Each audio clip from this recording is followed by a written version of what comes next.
Science പ്രോജക്റ്റിന്റെ ഭാഗമായി ഞങ്ങളുടെ ടീം സ്വീകരിച്ചിരിക്കുന്നത് മാലിന്യ സംസ്കരണം എന്ന വിഷയമാണ്.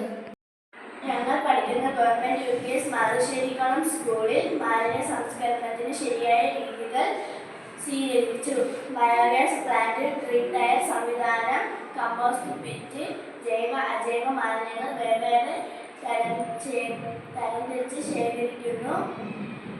ഇതിൽ നിന്നും പ്രചോദനം ഉൾക്കൊണ്ടുകൊണ്ടാണ് ഞങ്ങൾ ഈ വിഷയം തിരഞ്ഞെടുത്തത്. സ്കൂൾ സ്ഥിതി ചെയ്യുന്ന വാർഡിലെ വീടുകൾ സന്ദർശിക്കുകയും മാലിന്യ സംസ്കരണത്തെക്കുറിച്ച് ഒരു സർവേ നടത്തുകയും ചെയ്തു. വീടുകളിൽ മാലിന്യ സംസ്കരണം നടന്നു പോകുന്നെങ്കിലും ഹരിതകർമ്മ സേനയുടെ സേവനം പലപ്പോഴും ലഭ്യമാകുന്നില്ല എന്ന വിവരം ലഭിച്ചു. ഉടനെ ഗ്രാമപഞ്ചായത്ത് വിവരം അറിയിക്കുകയും ഉടനടി നടപടികൾ സ്വീകരിക്കുകയും ചെയ്തു. ഞങ്ങളുടെ ഭാഗത്തു നിന്നുള്ള ഈ ചെറിയ ഇടപെടലിൽ ഗ്രാമത്തിന് വലിയ മാറ്റങ്ങൾ സൃഷ്ടിക്കാനും ജനങ്ങളിൽ മാലിന്യ സംസ്കരണത്തിനെ കുറിച്ചുള്ള അവബോധം സൃഷ്ടിക്കാൻ കഴിഞ്ഞതിൻ്റെ സന്തോഷത്തിലാണ് ഞങ്ങൾ. നന്ദി, നമസ്കാരം.